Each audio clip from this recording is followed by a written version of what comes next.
They found him bleeding on her porch. Half dead. Half alive. But the strangest part wasn't the blood. It was what he whispered. Her name. And she'd never seen him before in her life.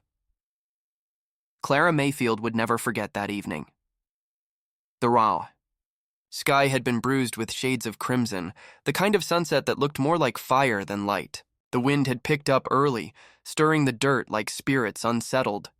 She was closing the stable gates, cursing the old hinges, when the horse trotted in from the dust, slow, limping, and dragging a man who barely looked alive.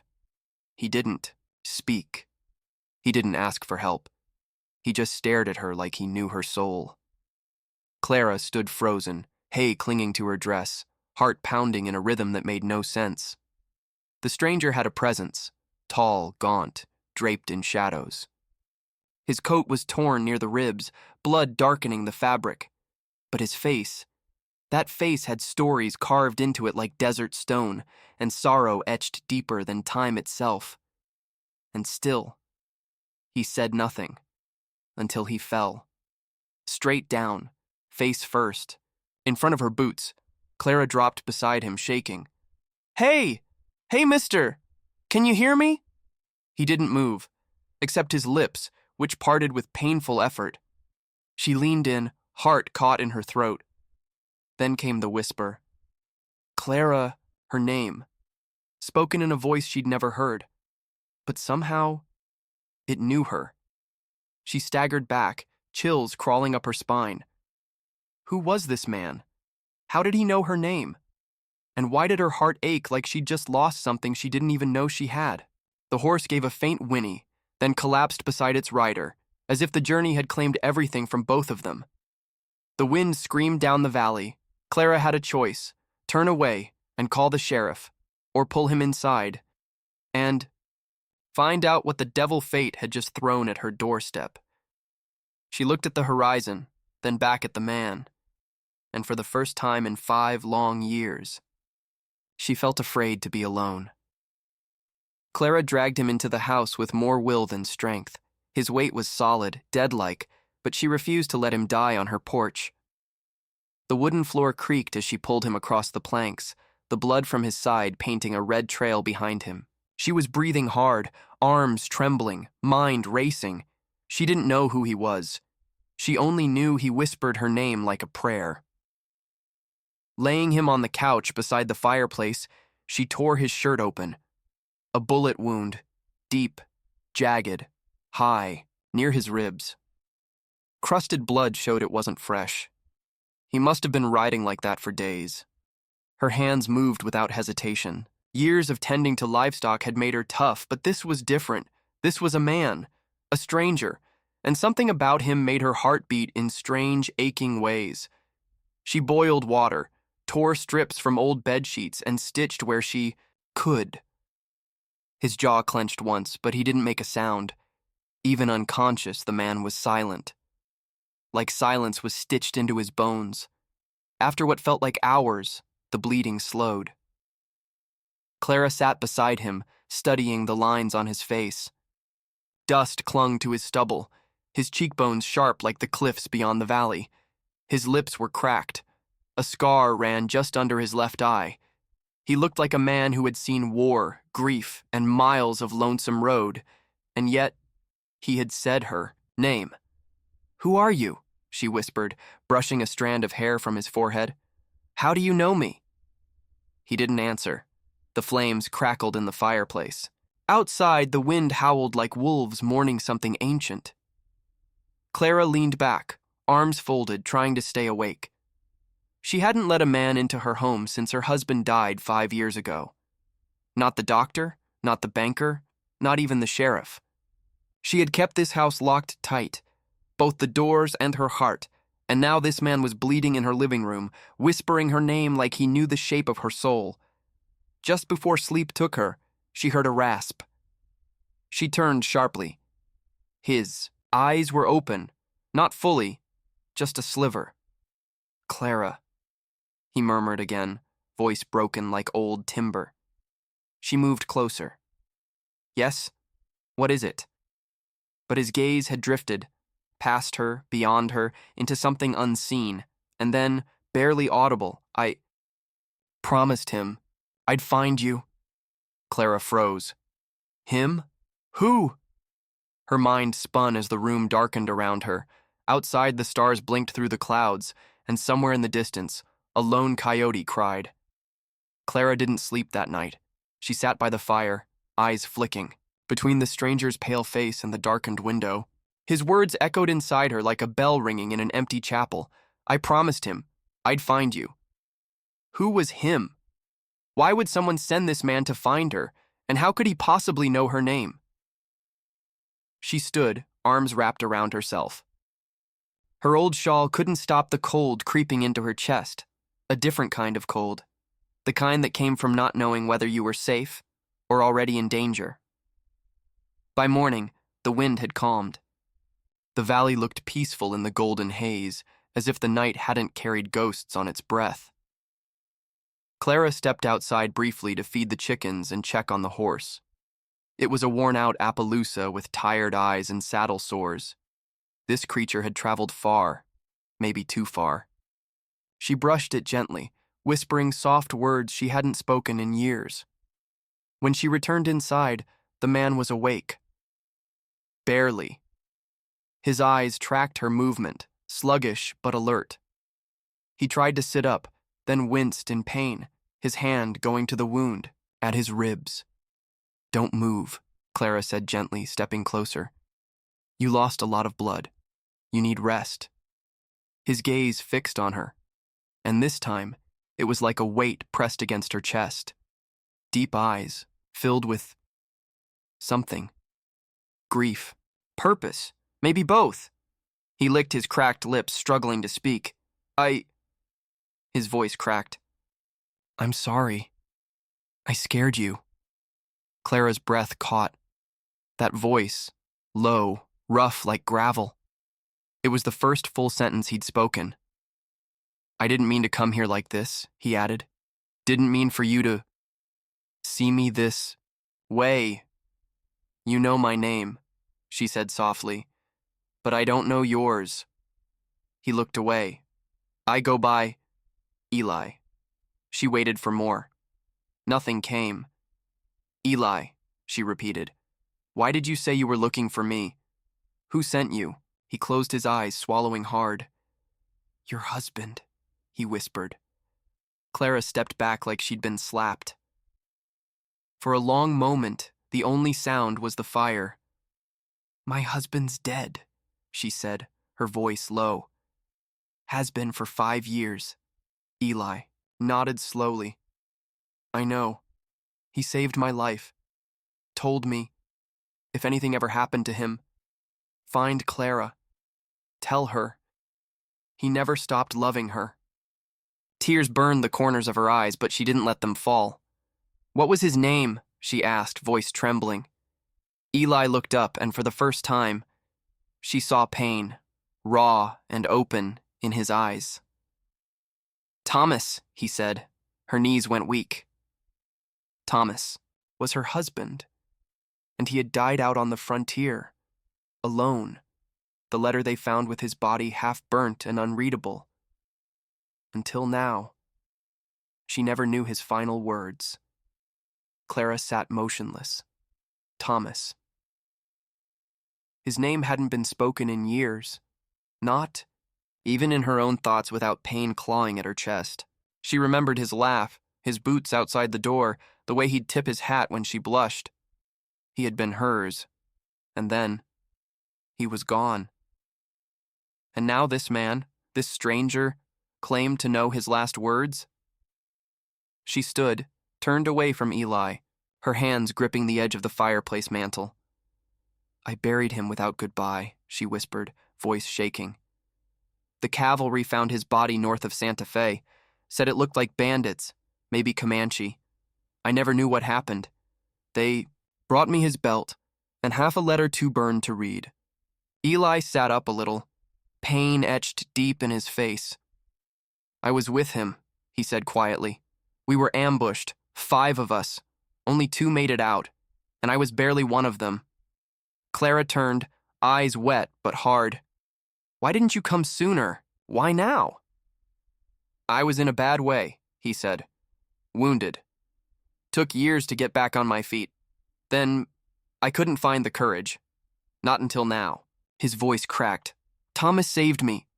Took the bullet meant for me. And while he bled out in my arms, all he cared about was you. Clara's breath caught.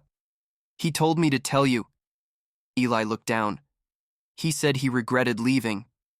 That he was going to finish the job and come home for good. No more army, no more wandering. Just you, the ranch, and a family. Clara's shoulders trembled. That was the dream they'd shared, the one that died with him. And now, like a ghost, it returned through the mouth of a wounded cowboy. Eli reached into his coat, grimacing, and pulled out something wrapped in old cloth. I've been carrying this for 5 years. He placed it on the table gently. Clara approached, hands shaking. She unwrapped it slowly. A pocket watch. Thomas's pocket watch, still ticking. Still engraved, "Forever yours, CM." She gasped, covering her mouth. It was in his hand when he died, Eli said. The moment cracked her open. She sat beside Eli, unable to hold the tears anymore. I thought I lost every piece of him, she whispered. You didn't, Eli said, looking into her eyes with something quiet and sincere. He lives in every promise he made, and maybe even in the ones I carry now. For a long moment, neither spoke. The wind outside had gone still, like the world itself was listening. The day passed slowly. Clara didn't speak much. She moved through the house like a ghost, feeding the chickens, hauling water, but never straying far from the man resting on her couch. Eli barely stirred, his body still healing, but his eyes followed her every step. There was something heavy in the silence between them. Not uncomfortable, but charged. Like two storms circling each other in the same sky. That night, as she prepared supper, Clara noticed his boots by the door, dusty, cracked, stitched at the toe. A man's boots told stories. These spoke of long miles, sleepless nights, and a soul too tired to rest. She set a bowl of stew down beside him. Eli looked at her, then at the food, then back again.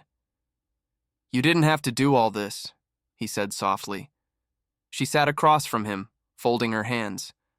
I didn't have to. But I chose to. Eli lowered his eyes, almost ashamed. I've spent years running from that day, he murmured. Your husband died saving me. I've tried to make sense of it, but I never could. Clara's voice was quiet, steady. Some things aren't meant to be understood. They're meant to be carried. Eli looked up. For a moment, their eyes locked, and in that brief flicker, something passed between them. Not love, not yet, but understanding. Two souls shaped by loss, both searching for meaning in each other's silence. You look like him, you know, she said suddenly. Not in the face, but in the eyes. That same look, like you've seen too much. He gave, a tired smile, maybe we all have. A pause. Then Clara leaned forward, her voice gentler now. Why did you really come, Eli? After all this time? Eli hesitated. I told myself it was to fulfill a promise, to ease my guilt. But when I saw your name in that burned letter, I don't know. Something shifted. He touched his chest over the wound. Even when I was half dead, I kept whispering it. Clara, like my soul remembered before my mind did. Her heart thudded. The room grew quiet again, the kind of quiet that holds something unspoken and sacred. Outside, the moon rose over the hills, casting silver light across the valley.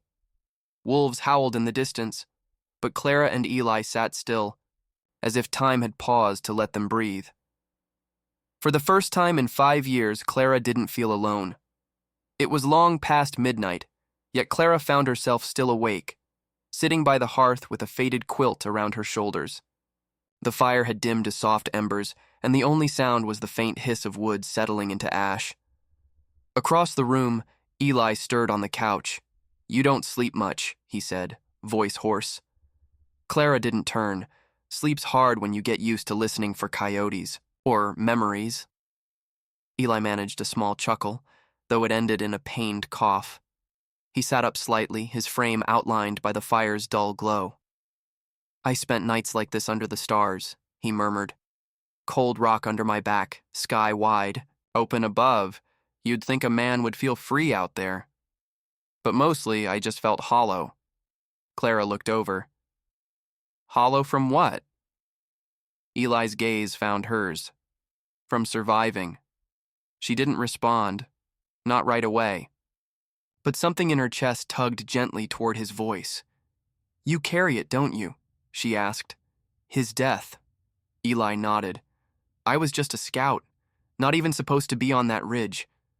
But Thomas, he pulled me out of a burning wagon when the others fled. Said he couldn't leave a man behind. He got shot twice doing it." His jaw clenched, and all I could do was hold his hand while he bled out.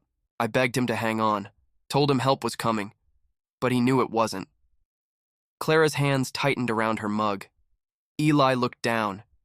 "He made me promise not to run from what I owed, to find you, tell you he loved you till his last breath, that he died trying to come home."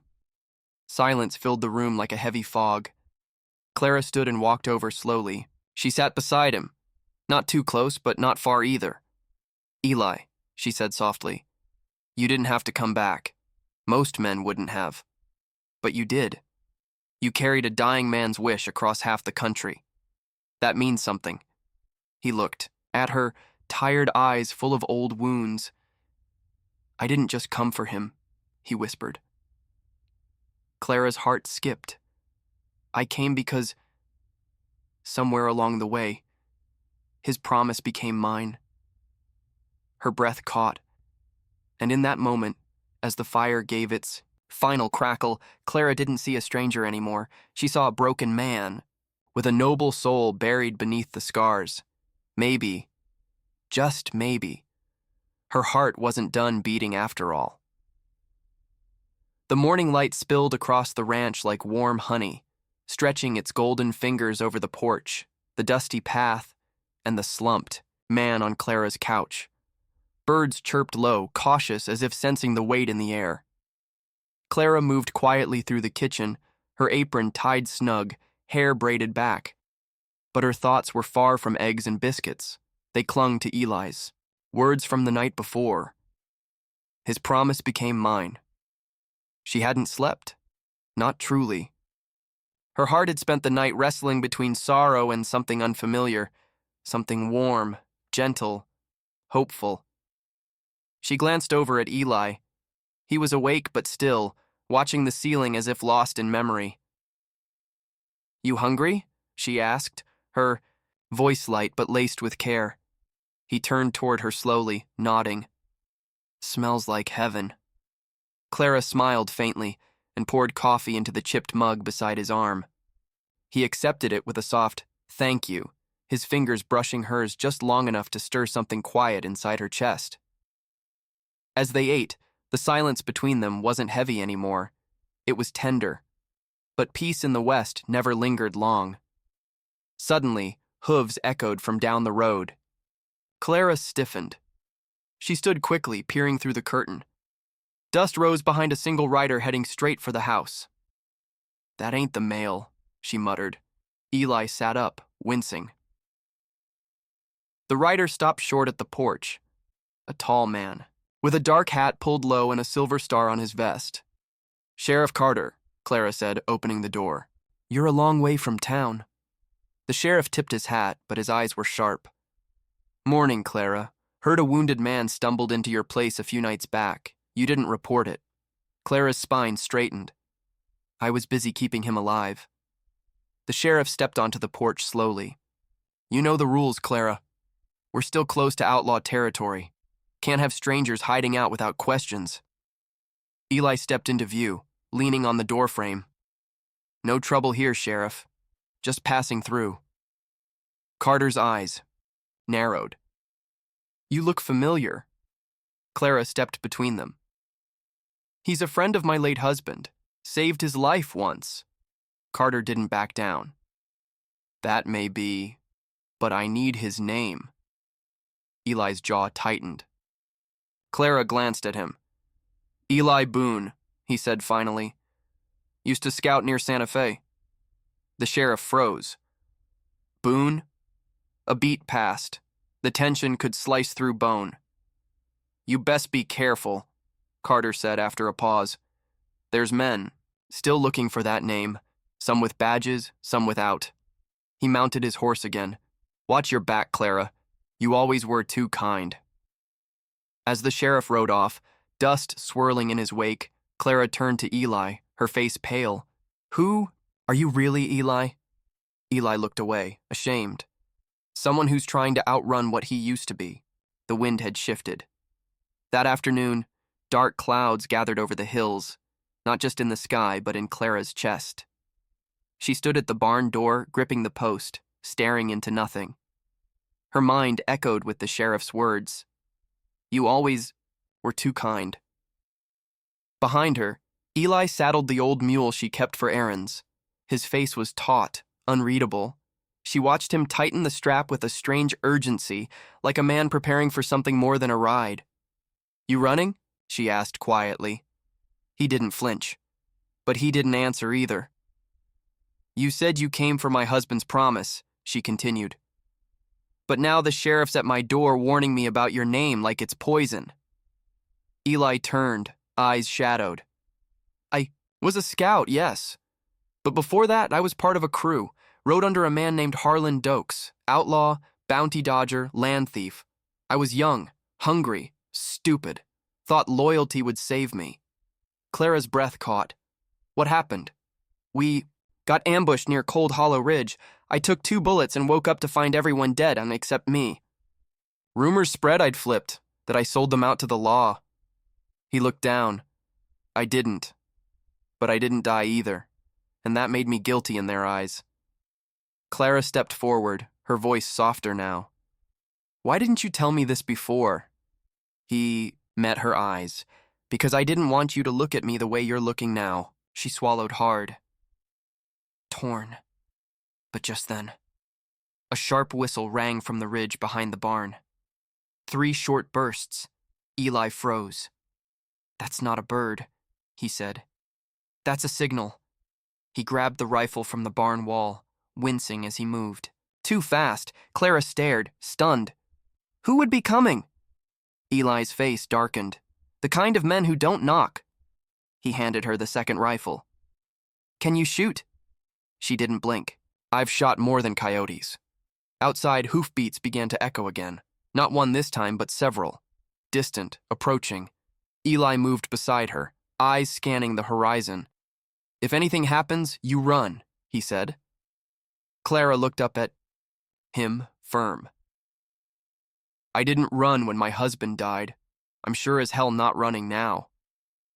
Eli stared at her, a slow storm brewing in his chest, not of fear, but of awe. In that moment, in that quiet standoff between danger and truth, he realized. This woman was stronger than any outlaw he'd ever known, and maybe, just maybe, he wasn't too broken to deserve her.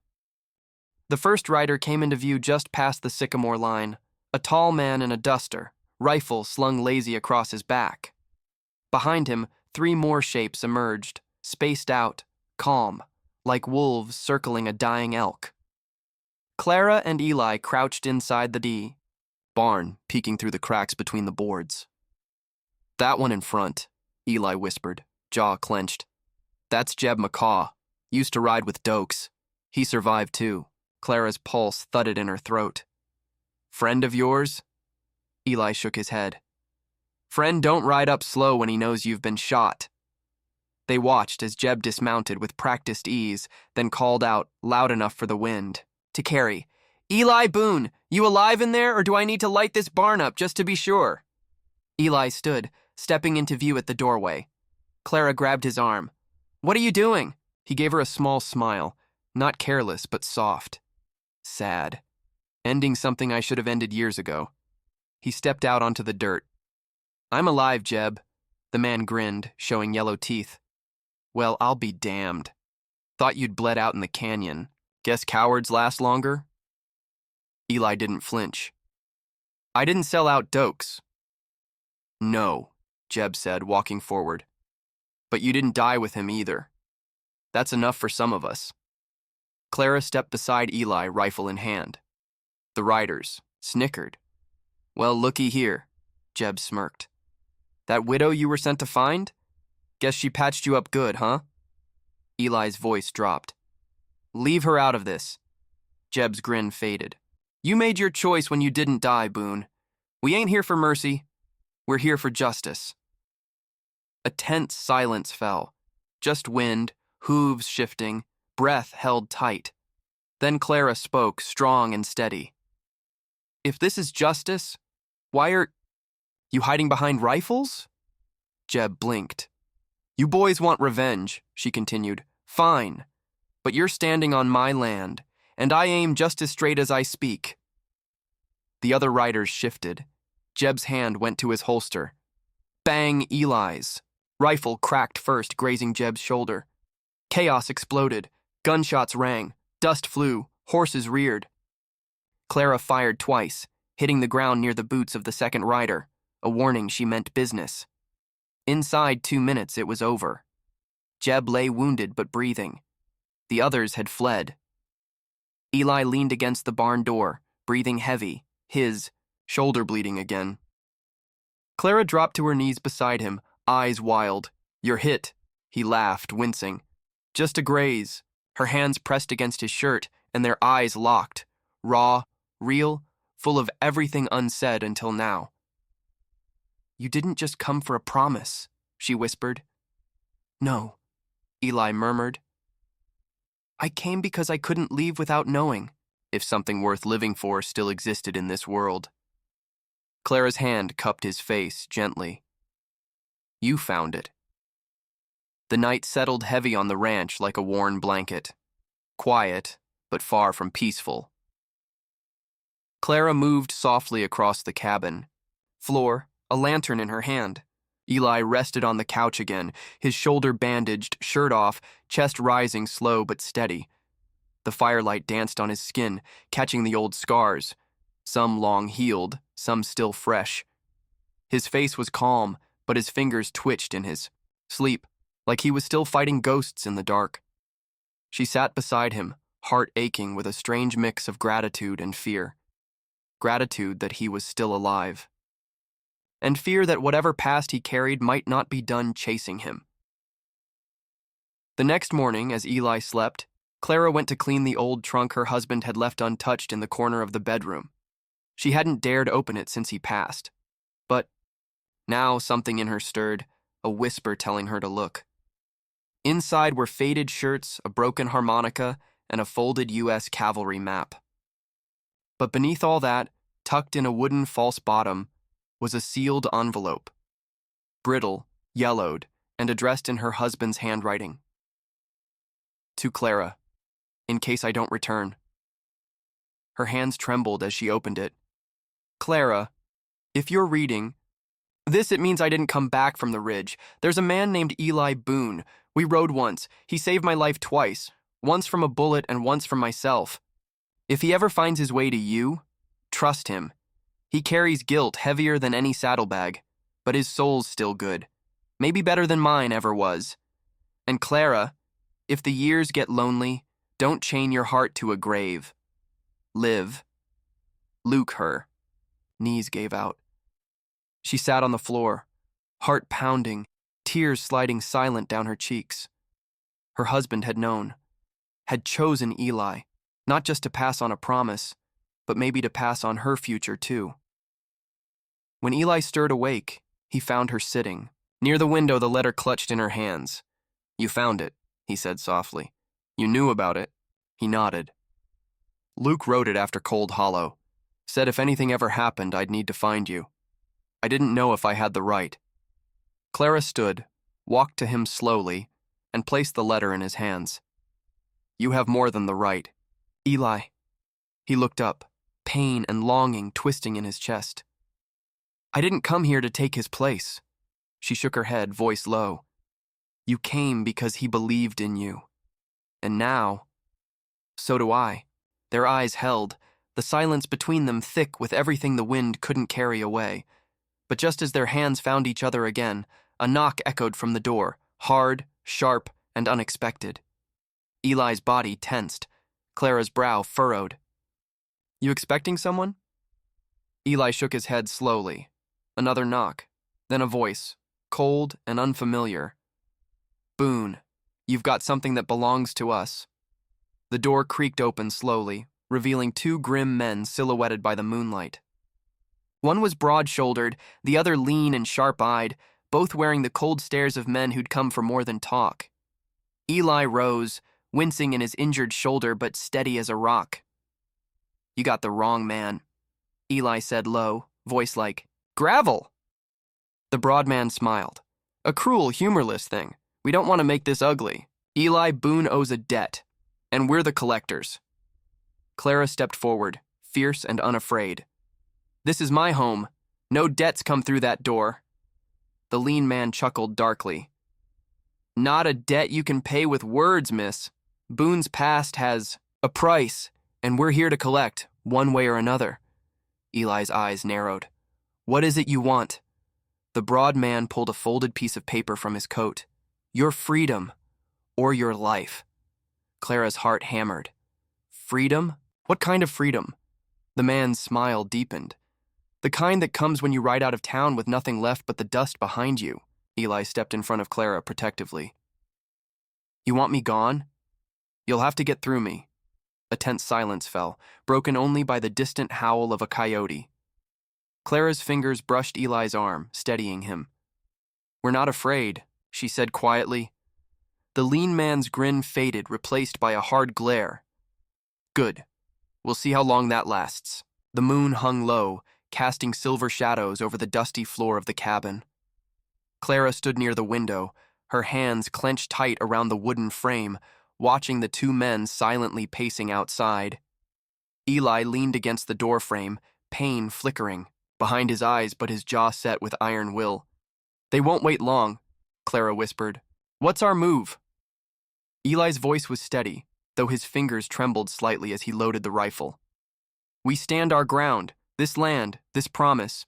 It's ours now. Suddenly, a distant whistle echoed from the ridge, sharp and clear, the same signal that had warned them before. More are coming, Eli said, voice low but urgent. Clara swallowed hard, stepping close to Eli. You don't have to do this alone. He looked down at her, eyes softening. I'm not alone anymore. Their hands brushed, electricity sparking in the cool night air. But before they could share a moment, the cabin door burst open. The broad man stormed inside, gun drawn. Clara dove behind the table, heart pounding. Eli fired a warning shot, not to kill, but to protect. The lean man grabbed Clara's arm, dragging her toward the door. No! Eli roared, charging forward despite the pain. In the chaos, Clara's eyes locked on a small, worn locket on the lean man's neck, the same locket she'd once seen, in a faded photo of her late husband's crew. Wait, she gasped. You knew Luke. The man hesitated. Luke trusted Eli, she continued. And maybe it's time you did too. The lean man's grip loosened, confusion flickering in his eyes. Eli seized the moment, tackling the broad man to the ground. Gunshots echoed outside as the rest of the riders closed in. Clara and Eli exchanged a look, fierce, desperate, but hopeful. They were far from safe, but they had each other. The sound of gunfire faded into the wind, replaced by the thunder of galloping hooves circling the ranch house. Dust kicked up like a storm cloud as more riders dismounted in the darkness, forming shadows that surrounded the cabin like a noose, tightening. Inside, Eli's breath came in short, sharp bursts. His shoulder ached fiercely from the scuffle, blood trickling again down his arm. He pushed himself up from the floor, rifle still in hand, eyes scanning the room. Clara knelt beside the lean man, the one with the locket, who now sat against the wall, dazed and holding his bleeding arm. She looked at him, breathless. Tell me the truth, she whispered. Why did you have my husband's locket? The man blinked slowly, then gave a dry, pained laugh. Because I was there the night Luke died. Eli froze. Clara's heart dropped. He saved my life, the man continued. We were ambushed. Dirty deal gone wrong. Luke took a bullet meant for me. Before he bled out, he shoved this locket in my hand and told me to find his wife. He said she'd forgive me. Clara's lips trembled. Her whole world tilted on its axis. Then why did you never come? The man looked down, ashamed. Because I thought I didn't deserve forgiveness. But when I saw Boone here with you, I thought he took something that wasn't his. Eli stepped forward, voice tight with controlled fury. I didn't take anything. I protected her, and I'd do it again. Suddenly, a window shattered. A bullet whizzed past Clara's head and embedded in the beam above her. She ducked instinctively. From outside, a voice roared, "Give us Boone, and no one else gets hurt." Eli moved to the center of the room, standing tall despite the pain. Tell them I'm not running. The lean man looked at Eli, a strange respect settling in his gaze. You sure about this? These men, they won't stop. I'm tired of running, Eli said, and she's worth fighting for. Clara stood beside him. Then we fight together. The lean man pulled out a revolver from his belt and cocked it. Looks like I owe Luke one more debt. Eli raised a brow. You with us? He nodded. Name's Rafe, and I'm done running too. Outside, the men grew restless. Torches lit the darkness. The ranch was surrounded. Inside, 3 people stood shoulder to shoulder, a wounded outlaw, a betrayed widow, and a broken man searching for redemption. And together, they were about to face hell. The wind howled across the open plains, as if the land itself could sense what was coming. Flames from the torches outside danced against the cabin walls, throwing eerie shadows that crept like ghosts across the floor. Inside, the air was tight with silence, the kind that came before a storm. Eli stood tall despite the blood seeping through his shirt. His rifle rested firm in his grip, but it was Clara who moved first, collecting spare rounds, placing them within reach on the dusty table, her hands calm, even though her heart thundered like wild hooves in her chest. Rafe checked the cylinder of his revolver with grim precision.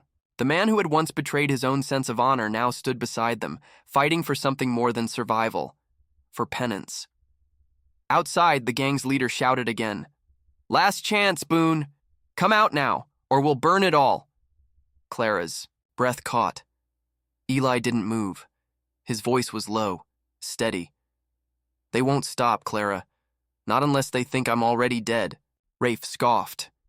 You planning to fake your death in the middle of a shootout? Eli turned to them. No, I'm planning to give them something to fear. Without hesitation, he grabbed Clara's hand. Whatever happens tonight, I want you to remember one thing. She looked up, tears brimming.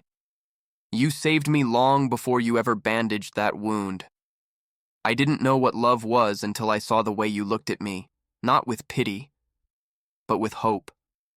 Her lip quivered. Then stay alive and prove it. Rafe moved to the window, peeking out between the boards. They're moving in. Outside, riders closed in like wolves circling prey. One lit an arrow and drew it back. In a swift flash, it flew, shattering the window and burying itself into the table, flames licking the dry wood. Eli knocked it down and stomped it out, coughing through the smoke. Rafe fired through the window, dropping one of the riders. Chaos erupted, gunfire exploded in every direction. Clara dove for cover, returning fire with the small pistol Eli had taught her to use days ago. She hit the leg of a man trying to climb onto the porch. He fell with a cry. Eli moved like a ghost, injured but precise, every shot protecting Clara. But then a bullet ripped through the wall, grazing Rafe across the side of his neck. He staggered, clutching the wound. You all right? Clara called out. Rafe grinned through the blood. Just a scratch! Keep firing! Outside, the mob roared in frustration. They hadn't expected resistance like this, not from a woman, a half-dead man, and a ghost from the past. Inside, Eli reloaded. then turned to Clara. "When this is over," he said, voice rough with emotion, "I want to build a life with you. A real one." Clara choked back a sob, heart pounding louder than the gunshots. "You already started building it, Eli. Right here. With me." The cabin was half filled with smoke now, its wooden walls groaning with every hit. Gunpowder stung the air, mixing with sweat, blood, and fire. Clara's lungs burned, but she didn't stop. Not when Eli was still fighting. Not when Rafe, bleeding from his neck, had refused to fall. Outside, the gang had scattered slightly, caught off guard by the trio's unexpected resistance. But they were regrouping. Clara could hear the leader barking orders. "We torch the place! Flush 'em out!" Eli's jaw tightened. He looked around, saw the oil lamp sitting on the mantel. Clara saw it too. The same thought crossed both their minds. "If they want fire," Eli said, "let's give them fire." He tossed the lamp through the back window, where an old hay cart sat unused. The flames caught instantly, a roaring blaze lighting up the night. Shadows outside screamed, scattering. Clara turned to Rafe, who was leaning heavily against the wall. "You need to rest. You're losing too much blood." But he shook his head, eyes blazing. "Not until he's dead." "Who?" she asked, helping him sit up. "The one leading them." "Whit Dorsey," Rafe growled. "He's the one who killed." "Luke.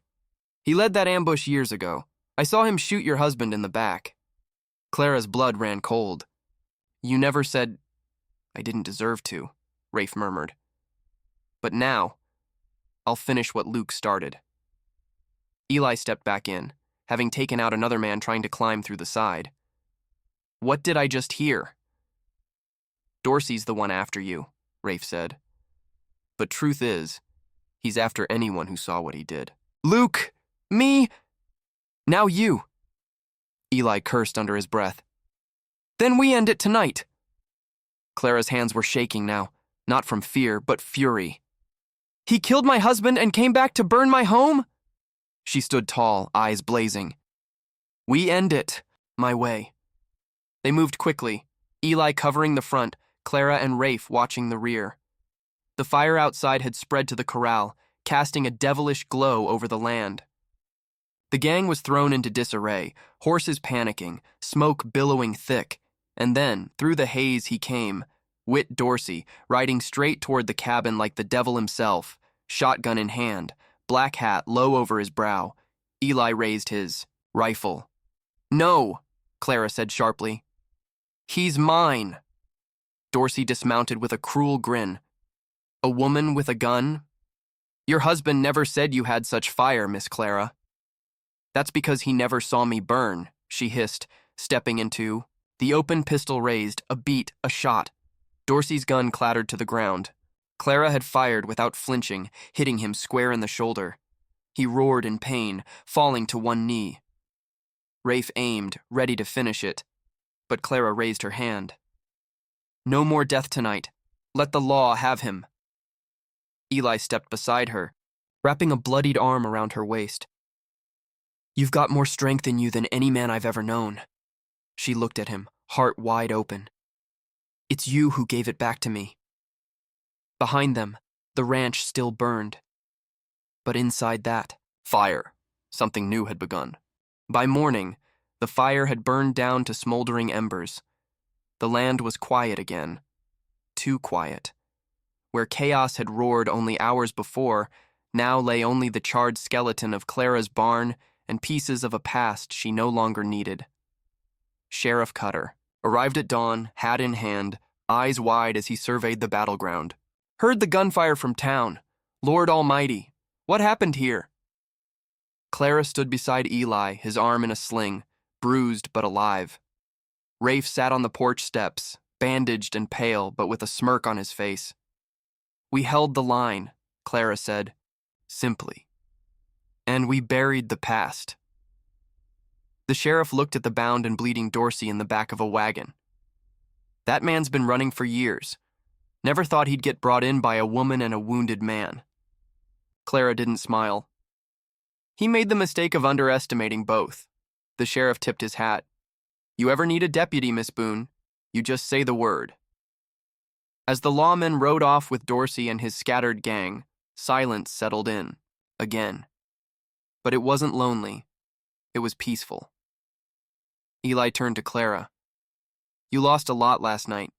I'll understand if... She stopped him with a touch. I didn't lose anything that mattered. I still have this land. I still have my soul. And me? He asked softly. Clara smiled. You... I choose. He closed his eyes, letting the warmth of her words fill the cracks life had carved into him.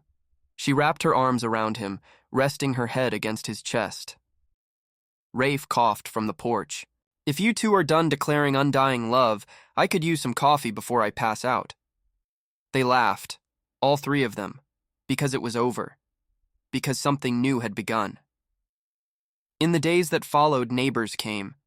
They helped rebuild the barn, patch the house, and mend the fences. For the first time in years, Clara wasn't alone. Eli stayed. He worked the land with her, shoulder to shoulder, the scar on his side never fully healed, but it didn't have to. It reminded him that love wasn't painless. It was powerful. And Rafe? He left a month later, tipping his hat, heading south with a promise to return someday. Maybe I'll open a quiet saloon, he said, or marry a schoolteacher who shoots. Straighter than me. As the seasons changed, Clara and Eli planted new seeds, literal and emotional. A new ranch house, a little cross with Luke's name under the old oak tree, and a letter carved into the post by the porch, B, for Boone. Not the past, the future. One evening, as the sun dipped behind the hills, Clara stood watching Eli mend a broken gate.